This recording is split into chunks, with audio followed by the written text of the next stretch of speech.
Si vous regardez cette vidéo, c'est que vous avez envie de faire bouger votre vie dans le bon sens, que vous êtes dans le fond de votre cœur joyeux, sensible, voire même hypersensible, que vous ne voulez plus rester coincé dans des obligations, des habitudes. Vous en avez marre d'être chahuté par vos émotions. Vous aimeriez bien en fait vous sentir plus ancré dans ce monde de brut. Et puis peut-être que vous avez aussi plus envie d'écouter votre cœur, votre ressenti, votre intuition, plutôt que toutes ces peurs qui vous déstabilisent. Peut-être aussi une tristesse dans le fond dont vous avez envie de vous débarrasser. Je comprends bien pourquoi vous écoutez cette vidéo. Je commence une nouvelle session d'accompagnement cet été 2020 avec un petit groupe de 8 à 11 personnes environ, je pense. Je propose des accompagnements sur la durée pour vous amener durablement une transformation dans la mémoire de votre corps, pour effacer toutes les blessures, les traumatismes, toutes les expériences qui vous ont laissé des traces, et aussi tous ces réflexes du mental qui sont liés à nos croyances et tout, et tout, et tout. Je vous aide à prendre du recul avec le travail que nous faisons ensemble, d'élever votre conscience, en gros, de reprendre les rênes de votre vie pour ne pas passer à côté du bonheur. Alors, si vous avez envie de mieux comprendre mon travail, parce que vous avez envie de faire partie de l'aventure, prenez le temps de me découvrir. Il y a 20 ans d'archives de mon travail, entre les articles de presse, les émissions télé, mes blogs, mes sites, mes podcasts, mes photos, mes Facebook, mes Instagram, Pinterest. Il y a vraiment tout ce qu'il faut. Il y a 2 décennies à voir, à découvrir pour comprendre. Et surtout, ma chaîne YouTube, que je nourris le plus ces 2 dernières années. Alors, aujourd'hui, je vis humblement, modestement, entre Montpellier, Paris, et puis Bali, le Maroc, et puis le reste de la France. J'ai pas de villa aux États-Unis ou en Malaisie, j'ai pas de grosse voiture non plus, mais j'exerce un métier qui me passionne, qui me permet aussi d'avoir mes bureaux partout. J'ai jamais l'impression de travailler. Je me sens vraiment à ma place. J'adore mes journées.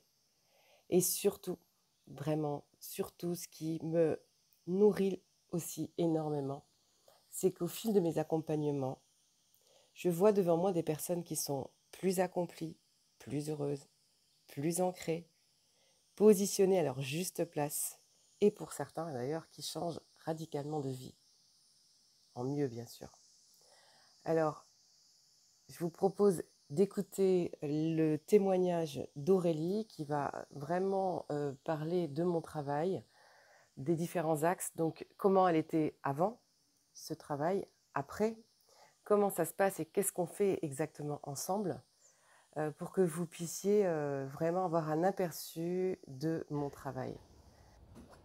Alors Aurélie, j'aimerais avec toi que nous évoquions un petit peu plus mon travail de supervision pour que chacun comprenne ce qu'il peut faire, ce qu'il peut entamer comme travail d'introspection pour aller mieux. Et donc l'idée c'est que j'aimerais qu'on le travaille en 3 phases. Comme tu as travaillé avec moi sur différentes périodes et par vagues, et que ça fait plus de 10 ans, j'aimerais que tu puisses parler de ton expérience personnelle, en quelque sorte comment tu étais avant ce travail ensemble que nous avons entamé il y a plus de 10 ans. Comment est ta vie aujourd'hui? Donc après ce travail, même si on le continue encore aujourd'hui, mais en tout cas il y a eu différentes phases et quels sont peut-être aussi les moments importants de transformation que tu as vus et qui sont ancrés en toi aujourd'hui. Et ensuite justement la 3e partie, c'est en quoi consiste ce travail que nous faisons ensemble de supervision. Donc, concernant le premier point qui était comment j'étais ou comment je fonctionnais avant de te rencontrer et de commencer ce travail avec toi. En fait, j'étais à la base quelqu'un de très très sensible, mais qui n'assumait absolument pas que ça se voit de l'extérieur, ce qui fait que je déployais une énergie très très très importante pour paraître extrêmement forte. et montrer que je n'étais pas atteinte par l'extérieur. La deuxième chose, c'est que j'avais en plus une espèce d'injonction que je me mettais sur la tête qui était qu'il fallait que je sois parfaite en tout. Donc la super amie, la super chérie, la super maman. Et ça me demandait au quotidien une énergie folle, mais je ne m'en rendais pas vraiment compte puisque je n'avais pas eu l'habitude d'écouter mon état, ma fatigue et autres. Et du coup, dès lors que j'étais déstabilisée par l'extérieur, je ne le montrais pas. Enfin, j'étais vraiment dans une logique de femme assez forte. Et ce qui s'est passé, c'est que un jour, à la suite de pas mal d'épreuves, même si j'étais habituée aux épreuves parce que j'étais très très courageuse de façade, je me suis retrouvée allongée sur mon canapé avec l'incapacité d'envisager l'action suivante. Et là, j'ai paniqué parce que ça ne me ressemblait absolument pas. Pour l'anecdote, ce qui m'a frappée, c'est que je devais juste mettre mes chaussures pour aller chercher mon fils à l'école. Et cette simple action m'est apparue comme monter l'Himalaya. J'en étais incapable.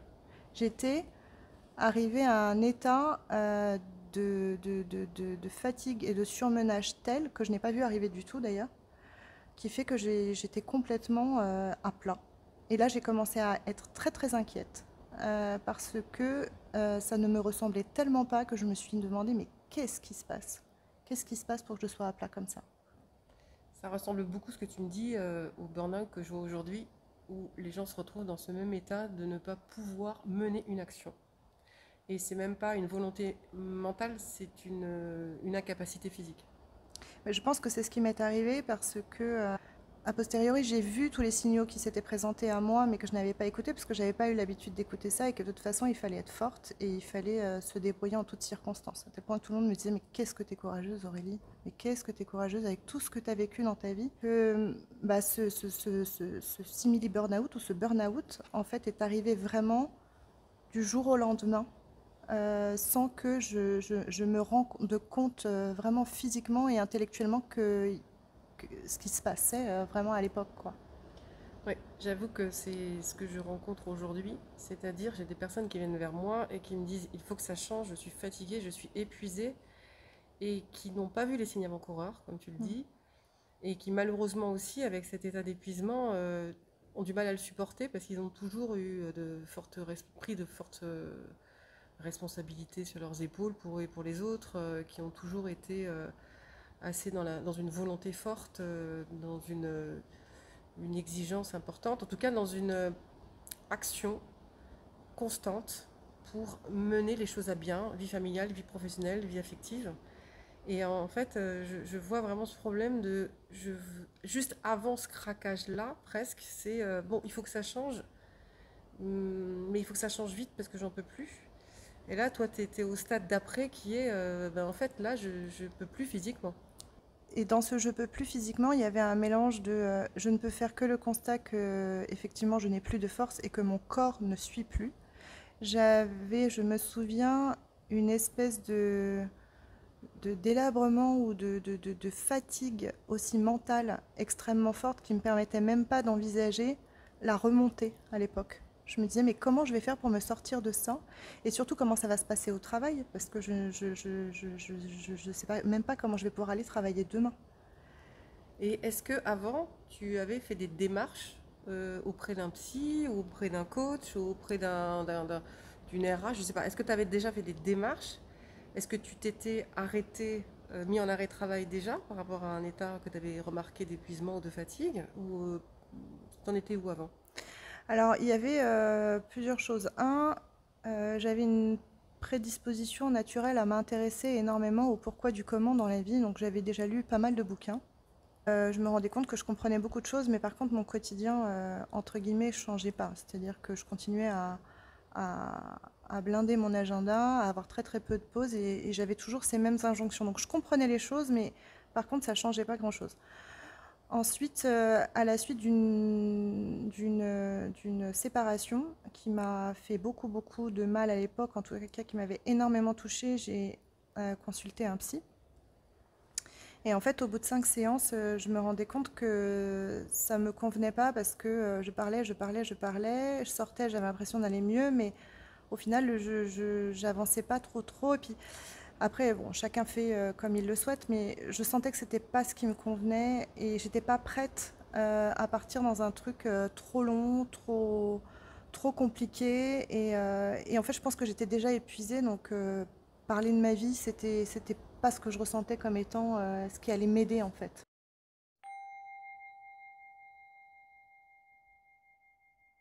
Concrètement, qu'est-ce qui a changé dans ta vie après ce départ de travail? Ce qui a changé dans ma vie, c'est de prendre conscience que en fait, la vie que je menais précédemment était vraiment surhumaine. Donc, ce qui a profondément changé, c'est qu'aujourd'hui, je ne me sens plus victime, quelque part, de l'ensemble des choses que je fais dans ma journée ou de l'ensemble de mes interactions avec les gens, et que je me sens vraiment beaucoup plus responsable de la manière dont je mène ma vie, du temps que j'accorde à quelle chose, à ma vie privée, à ma vie professionnelle, à ma famille, à mes amis. Chose qui n'était absolument pas le cas précédemment. J'étais toujours tournée vers l'extérieur et pas forcément tournée vers moi et mes besoins. La seconde chose qui a changé dans ma vie, c'est que j'ai accepté que euh, je pouvais avoir des émotions et que c'était très important que je ne les bloque pas. Donc je traverse parfois la tristesse, je traverse la grande joie, je peux être parfois en colère, ce que je m'interdisais précédemment, et que j'ai vraiment pris ces émotions comme étant des outils qui sont des alertes aujourd'hui pour me prévenir qu'une situation qui se présente à moi ou que mon état a quelque chose à me dire, et que ces émotions-là, elles sont là pour me renseigner de ce qui se passe autour de moi. Donc ça a été un élément qui a beaucoup changé ma façon de voir les choses dans la vie, parce que j'étais complètement précédemment coupée du corps et aujourd'hui je l'écoute à travers ses émotions et puis à travers tout un tas d'autres choses qu'on détaillera plus tard. L'autre chose qui a changé dans ma vie, c'est que j'ai découvert petit à petit que j'avais des qualités, que j'avais des dons. En fait, j'étais quelqu'un de valeur, et que ce qui était très important, c'est que déjà j'apprenne à reconnaître ça et à m'aimer. Et en faisant tout ce travail, j'ai gagné énormément confiance en moi. Ce qui me permet, et ce qui m'a permis, qui a été le gros changement de ma vie, euh, justement de regarder ce qui me convenait et de ce qui ne me convenait pas. Et notamment d'abandonner une vie professionnelle qui était plus le résultat de mon éducation ou de ce que je pensais qu'il fallait être, que le résultat de ce que j'avais vraiment dans le ventre et de ce qui m'animait vraiment au fond de moi. Donc cette connaissance de soi qui est arrivée par le travail m'a donné énormément de force pour entamer des projets qui me correspondaient vraiment, à la différence d'avant. J'avais parlé précédemment du fait que je ne montrais pas que j'étais atteinte. En faisant justement ce travail de revenir à soi, ce travail de réouverture des émotions, ce travail de compréhension justement de ce qui pouvait me déstabiliser et des raisons pour lesquelles ça pouvait me déstabiliser, je me rends compte aujourd'hui que je ne subis plus ou peu les états des autres, que je suis beaucoup plus douce aussi dans mes interactions avec les autres, que je choisis mon entourage aussi, alors qu'avant, au nom de quoi je pouvais rejeter quelqu'un. Donc aujourd'hui, je ne le rejette pas, c'est simplement je choisis les gens qui rentrent dans ma vie, et du coup, j'ai des interactions qui sont beaucoup plus justes avec ces gens-là.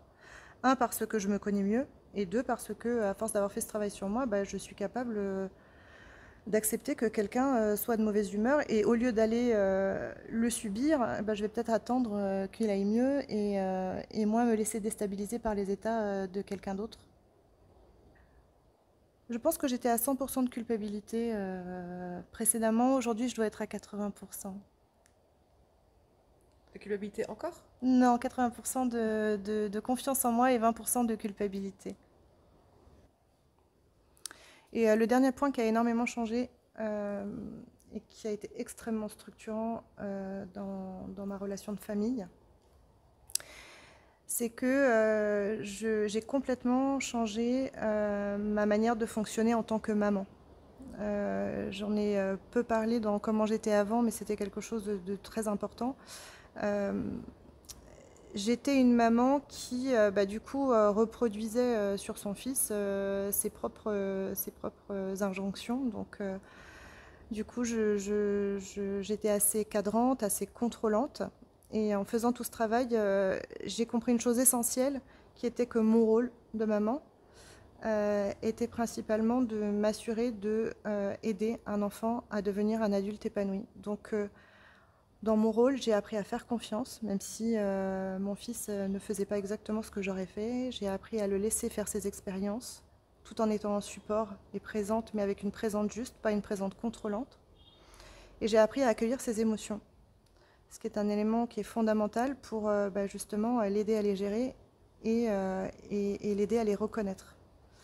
Et ça a fondamentalement changé ma relation avec lui. Ça l'a beaucoup apaisé et je pense que grâce à ça, j'ai réussi, ou en tout cas j'espère, avoir réussi à ne pas reproduire un mini-moi avec toutes les problématiques qu'il aurait à gérer adulte. On fait quoi en fait ensemble? On fait différentes choses quand on rentre en travail avec toi, Marie-Laure. Je vais essayer de, pour que ce soit clair, les catégorier un petit peu en deux thématiques. Allez, en trois thématiques. La première thématique, c'est un travail directement avec toi. Donc dans ce travail directement avec toi, on fait du Reiki, donc des soins sur le corps, pour nous permettre justement de nettoyer toute cette partie émotionnelle qu'on a stockée depuis très très longtemps, depuis notre enfance, et nous permettre de retrouver une stabilité, mais vraiment dans le corps, un rythme de sommeil, l'intégration des moments de pause nécessaires, d'écouter son corps, de renouer avec ses émotions et de lui redonner un petit peu plus de légèreté pour pouvoir adresser nos journées avec un peu plus de douceur. La deuxième chose, c'est le coaching, donc toujours en travail individuel avec toi, où on va à la fois travailler sur le présent, ce qui nous pose problème dans notre présent, les différentes choses qu'on a adressées et échanger sur l'éclairage qu'on peut avoir avec un peu de recul sur ce qui se passe dans le présent et la responsabilité qu'on peut prendre dans notre présent. Et en parallèle, puisque quelque part nous ne sommes que le résultat de notre construction d'enfant, en parallèle, face à des situations qui se répètent à l'infini, malgré notre compréhension, on va aller revisiter nos blessures d'enfant pour permettre justement d'ancrer de manière durable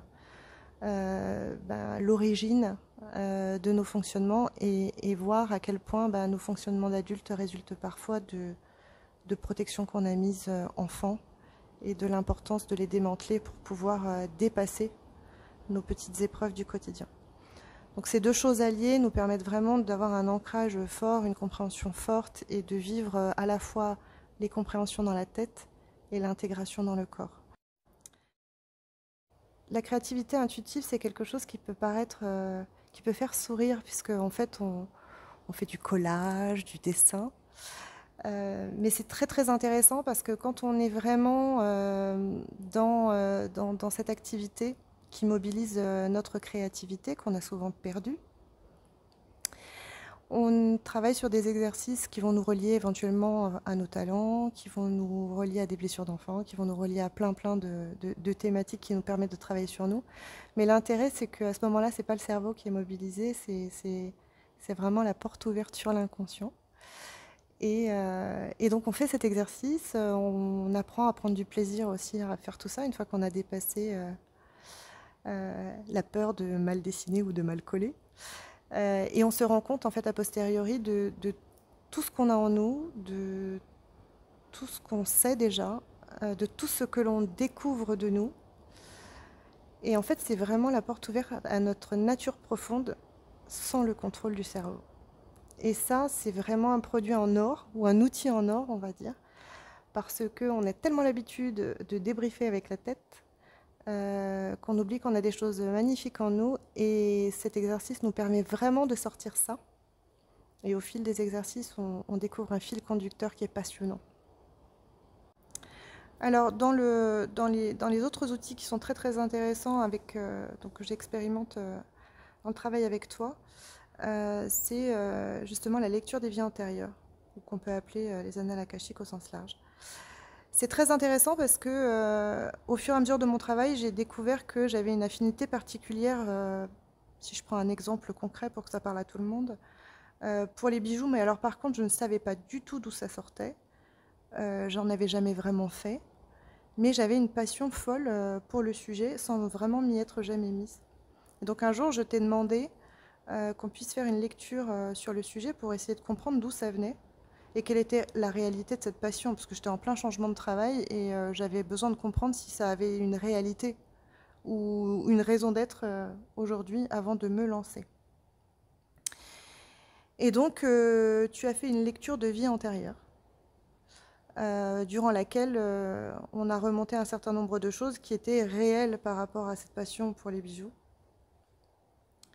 et qui m'a parlé, mais de manière extrêmement précise, avec énormément de parallèles dans mes goûts actuels, des parallèles qui étaient tellement forts que je ne pouvais pas nier que ces vies antérieures aient existé, dans la mesure où en plus on n'en avait jamais parlé en coaching. Donc la précision des choses était telle que ça m'a renforcée, mais vraiment dans ma conviction que c'était ça. Et aujourd'hui je m'y suis mise, et force est de constater que tout me vient. Donc c'est très intéressant dans un travail de recherche des dons et des talents, justement, ce qui a été ma première expérience, il y en a eu d'autres ensuite, justement pour venir ouvrir, même énergétiquement, des choses qu'on a en nous, mais qu'on ne s'autoriserait jamais à faire, parce que la société dit que, grosso modo, quand on n'a pas appris, en fait, on ne vaut rien. Et pour le reste, les lectures akashiques restent très très intéressantes à partir du moment où on fait un gros travail sur soi, sur le présent, où on démantèle nos schémas d'ego, nos blessures d'enfant, parce que sinon le risque c'est vraiment de rester accroché à des vies antérieures qui ne sont là que pour nous renseigner d'un certain nombre de choses, mais qui sont en aucun cas la réalité de notre vie d'aujourd'hui. On a choisi de s'incarner ici, c'est pas pour vivre dans les vies d'avant. Et ce qui est intéressant aussi, c'est que dans ce parcours autour des vies antérieures, j'ai pu aussi voir à ton contact que il était aussi possible de travailler avec d'autres intervenants. Tu m'as mis en relation avec une autre personne qui travaillait sur des choses beaucoup plus difficiles.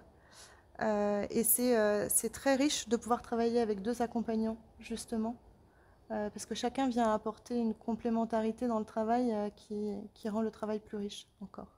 Et le fait d'avoir deux accompagnants, ça permet aussi d'avoir deux visions différentes ou deux langages différents. Tout à fait. Du vocabulaire qui fait que parfois ça parle plus parce qu'on peut répéter ou on peut mettre le doigt sur quelque chose que la personne n'entend pas et avec d'autres mots, à travers un autre vecteur, un autre média, un autre médium, ça parle parfois en une séance. Tout à fait. Donc c'est vital de ne pas garder la personne avec elle dans un rendez-vous et de justement proposer d'autres intervenants pour amener une ouverture d'esprit différente ou qui va se passer différemment. Ouais, c'est ce que j'appelle rentrer par une autre porte. Ouais. Et enfin, un petit point sur un outil qui était vraiment, alors là pour le coup, encore plus personnel et spécifique, qui est les rendez-vous de voyance. Alors j'allais dire les rendez-vous de voyance, c'est un peu comme les annales akashiques, c'est-à-dire que c'est intéressant à partir du moment où on fait un gros travail d'introspection dans le présent et qu'on accepte de revisiter son passé pour comprendre nos fonctionnements présents. Maintenant, en général, je te consulte une fois par an sur un rendez-vous de voyance. Lorsque j'ai quelque chose de très très très important à décider dans ma vie, ou lorsque je suis face à une situation qui est vraiment extrêmement bloquante et pour lesquelles j'ai besoin de comprendre le chemin à prendre. Ce que je trouve très intéressant dans tes rendez-vous de voyance, au-delà du fait que je suis toujours scotchée de la pertinence de ce que tu expliques et qui se passe, je pense que je ne m'y habituerai jamais, c'est que ça n'est pas une voyance qui va faire état d'un futur figé. C'est-à-dire que tu expliques très bien, donc c'est presque de la voyance coaching, hein, qu'en fonction de notre état d'avancement d'aujourd'hui, voilà ce qui est en train de se préparer, voilà le chemin qui est en train de se dessiner en fonction du niveau de conscience qu'on a aujourd'hui. Et derrière, on a la possibilité, parce que tu le poses aussi en voyance, de voir quels sont les dépassements qu'on aurait à faire si on voulait qu'effectivement, ce qui est en train de se dessiner évolue vers quelque chose qui soit plus positif pour nous, ou dans lesquels on se retrouve davantage, ou qui nous rendent plus heureux.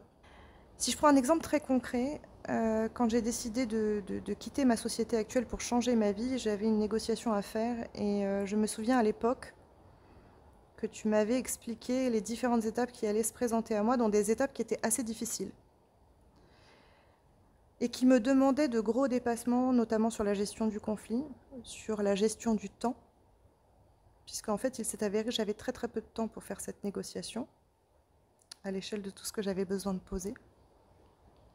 Parce que mon meilleur sponsor de cette négociation allait quitter l'entreprise. Quand tu m'as annoncé ça, je me souviens à l'époque que je me suis dit, c'est pas possible, cette personne est tellement aimée, appréciée, portée au nu dans cette entreprise, elle ne peut pas partir. C'est un produit de cette entreprise. Mais je n'ai pas voulu tenter le diable, donc je me suis vraiment mis dans une position de sportif de haut niveau et d'endurant qui a mené sa négociation en ayant toutes ces connaissances que tu m'avais données de ces étapes. Et je me suis retrouvée devant ces étapes en me disant, mais c'est énorme parce qu'en fait, je suis préparée. Donc je peux les adresser, je peux les dépasser, je ne les subis pas. Et il s'est avéré que quand j'ai fini ma négociation, la personne dont tu m'avais parlé est partie. Et j'ai été scotchée parce que ça n'était pas prédictible. Mais comme j'avais ça en tête, je savais qu'il fallait que je me dépêche quelque part de faire quelque chose de sain et de juste rapidement pour en sortir, et que je ne prenne pas trop de temps à tergiverser parce que ça risquait de mal finir. Donc ça a changé le cours des choses. En plus, tu as eu la confiance à ce moment-là aussi, vu que tu connaissais mon travail, d'accepter de travailler en parallèle aussi avec une RH. Parce que Tout à l'idée, c'est fait. pas de se dire, ah bah, j'écoute la voyante et puis je fonce bien en tête. Mais Tout au à fait. contraire, de renforcer dans tes décisions et dans tes responsabilités. Mm. Et donc d'accepter aussi en parallèle d'accepter un accompagnement d'une RH Tout à fait. qui a pu t'aider à poser légalement les choses Tout à fait. pour que tu puisses partir dans un bon timing, mais pas en faisant Pas en n'importe faisant quoi. n'importe quoi, voilà, d'être, j'allais dire, précisément conseillé pour mener une négociation qui n'était pas évidente. Laisser de côté dans ces discussions-là l'émotionnel et être vraiment dans des choses qui sont très factuelles et très cadrées. Ce qui est venu m'aider dans ma peur du conflit d'ailleurs à l'époque, que tu avais relevé pendant la voyance.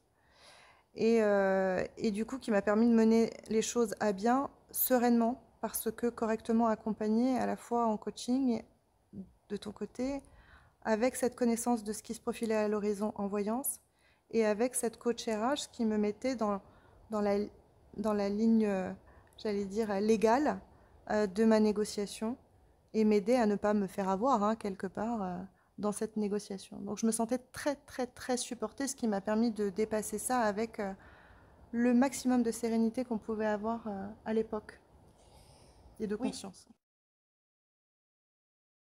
Les autres thématiques que je voulais aborder, c'est vraiment dans l'autonomie. Tu nous proposes un certain nombre d'outils qui nous permettent quelque part de faire ce co-travail, qui est la particularité qu'on rencontre dans le travail avec toi. C'est que c'est pas juste toi qui donne un éclairage avec du recul en coaching, ou qui va donner des sessions de formation pour transmettre des choses.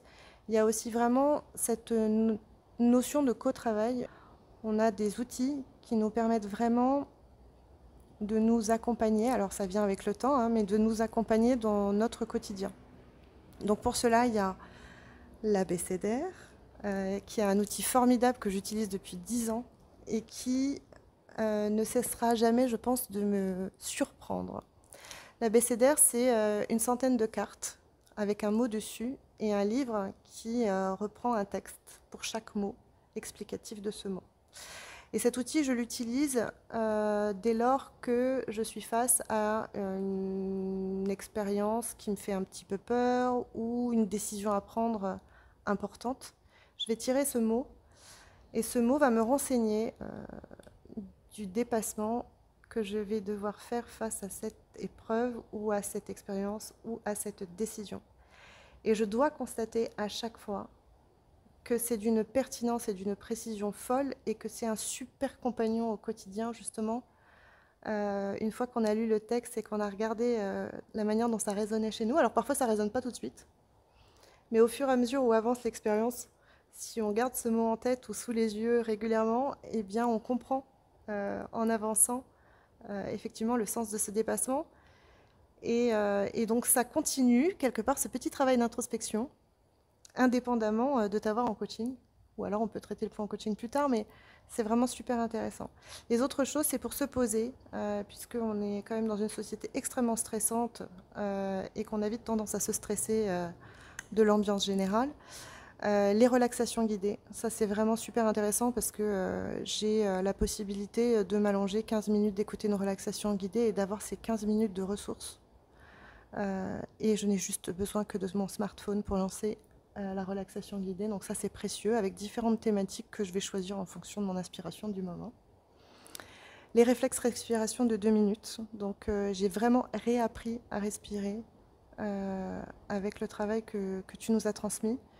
Donc ça c'est la possibilité, avec 2 minutes de relaxation respiration, de se brancher sur sa respiration et du coup de donner la possibilité à son corps de se relaxer. Vraiment de se relaxer, parce que quand on respire, on reprend du souffle, on se relaxe, et ça on peut, vu le panel de respiration que tu proposes, on en a à l'infini et on peut les lancer à chaque moment dans la journée dont on a besoin. Le Reiki, puisque j'ai commencé des soins avec toi, mais j'ai été initiée, je suis à mon 2e degré aujourd'hui, et donc je me fais un soin par jour. Et c'est mon meilleur ami. Mon meilleur ami pour être ancré, mon meilleur ami pour être centré dans ma journée, pour m'assurer de mon moment de pause de 45 minutes juste avec moi dans mon cocon, de me faire ce soin et de me nettoyer émotionnellement tous les jours. Et ça, c'est extrêmement précieux, parce que je n'ai besoin de personne, juste de mes mains pour me faire mon soin. Un rendez-vous mensuel que tu nous proposes sur YouTube ou sur ta page Facebook, qui est super précieux. C'est là qu'on voit que même si tu n'es pas là, on est accompagné à chaque instant de notre vie. Où tu relates ce que tu, grâce à ton intuition de voyante, ce que tu sens des énergies du mois et ce que les événements ou l'énergie du mois va nous demander de comprendre et de dépasser dans notre vie. Ce qui fait qu'en début de mois, on a la température de ce qui nous attend comme ambiance ce mois-ci et des points d'attention majeurs sur lesquels il faut qu'on pose notre conscience pour pouvoir adresser ce mois le plus doucement possible, en tout cas le plus consciemment possible. Et ce que tu nous proposes de faire, qui est toujours super intéressant, c'est de reprendre les 3 points majeurs de cette énergie du mois. Et en fait, ces 3 points majeurs, si tant est qu'on revienne dessus de temps en temps dans le mois, nous accompagnent de façon que si on se retrouve face à quelque chose d'un petit peu déstabilisant dans le mois, je reviens sur mes 3 points et je dis bah oui, c'est clair. Il fallait que je mette ça, ça et ça en place. Où est-ce que j'en suis? Est-ce que j'y suis? Et en fait, ça réancre. C'est vraiment un outil intéressant pour éviter d'être trop déstabilisé. Et du coup, pouvoir adresser son moi en conscience. Et il m'arrive d'ailleurs parfois de reprendre le journal créatif et de faire un collage ou de faire un dessin sur les énergies du mois, ce qui remet un petit peu de créativité là-dedans et permet de l'ancrer dans la matière, comme dirait l'autre. Des moments que je qualifierais de super et de très enrichissants que tu proposes dans l'année, qui sont soit les séjours initiatiques, soit les séjours de supervision, qui sont pour le coup, pour la supervision, intégrés dans les formations. Alors ce sont 2 séjours, mais avec des thématiques qui sont bien différentes. Les séjours initiatiques, je trouve ça formidable parce que c'est un rythme qui est assez calme, dans lequel l'objectif c'est vraiment de sortir de notre quotidien pour aller se reposer et faire une grande pause instructive dans un endroit et un cocon que tu as choisi, qui peut être Bali, le Maroc, dans lequel on va être vraiment reconnecté à la nature, ce qu'on n'a pas forcément l'occasion de faire dans l'année, vivre à notre rythme, faire l'expérience de vivre à notre rythme, manger sainement, se faire masser très régulièrement quand on est à Bali. Donc on fait une pause du cerveau, on reconnecte avec le corps, on profite et on prend conscience de notre environnement.